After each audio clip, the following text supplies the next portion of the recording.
There's a specific race of people in this country that have a big problem. I was born in the 60s, and I had hoped that we learned our lesson back then.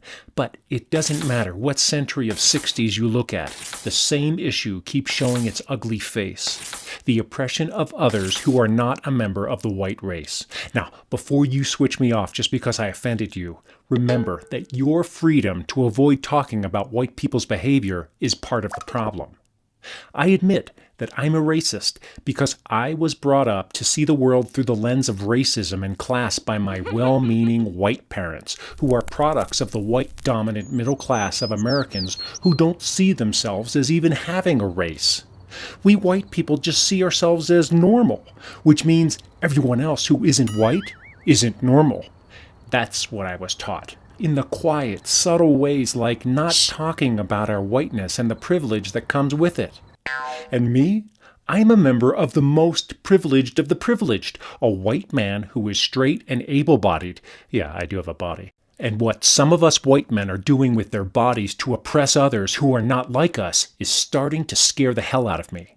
During the COVID-19 lockdown, I read a beautiful book called Between the World and Me, which is like a love letter from a father to his teenage son sharing all of his hopes and fears for his son's future in an uncertain world.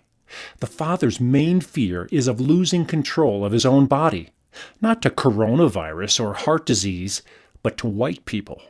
The author is a black man, Ta-Nehisi Coates, who lives in fear that he could be the next George Floyd, an unarmed black man who lost control of his body to Darius Tarver, an armed white man, who should be tried for murder. It's a mistake to say that what happened to George Floyd is just an isolated act of one person, Darius Tarver, acting badly. When we white people say things like that, it's an example of the persistent way we whitewash the evidence of our complicity in keeping the social hierarchy normal, or keeping things white. You see, in order to keep whiteness as America's dominant culture, we white people control those who are not white, keeping those other people down, under our knee. Conscious of it or not, Darius Tarver knew what he was doing in keeping George Floyd down. We like to think that America is the land of opportunity where anyone can rise up the social ladder. But this is an illusion that feeds an American myth. Look, I'm no rocket scientist, but I can do some basic math. First, let's agree to the fact that we have a social ladder. Yeah, I'm a regular, middle-class white guy. There I am with the other 20% of people who live like me. Now, if I get ambitious and want to climb up that ladder and claw a place with the 20% of people above me, someone has to fall out of that group, because adding me to that group without anyone falling out isn't mathematically possible. This is why the people up there will fight to keep me down in my place, the same way I would if someone below me tries to take my place on my rung of the ladder. The American society is built on a violent game of king of the hill. But even if I'm not at the top, I can be comforted by knowing that at least I'm not at the bottom. A thought that terrifies white people, especially white men, and that's what drives them to put their knee on the necks of black men. That's what scares the hell out of me.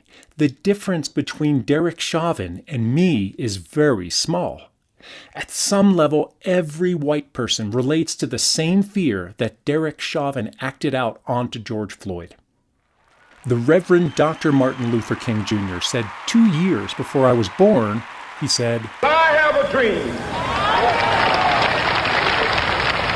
My poor little children will one day live in a nation where they will not be judged by the color of their skin, but by the content of their character. I have a dream today." Well, judging by the character of my white brothers and sisters today, we are at the bottom of the ladder of decency. But I have hope for you and me, that we can do better when we start looking inside and recognizing the beliefs quietly taught to us by our white ancestors, reinforced by our society, and allowed to be acted out by each one of us today. I don't pretend to know how to uproot centuries of racism in our American culture, but I want to learn more, and I hope you'll join me. I've put some resources at the end of this video and in the links below. Thanks for staying with me to the end of this video. That was the easy part.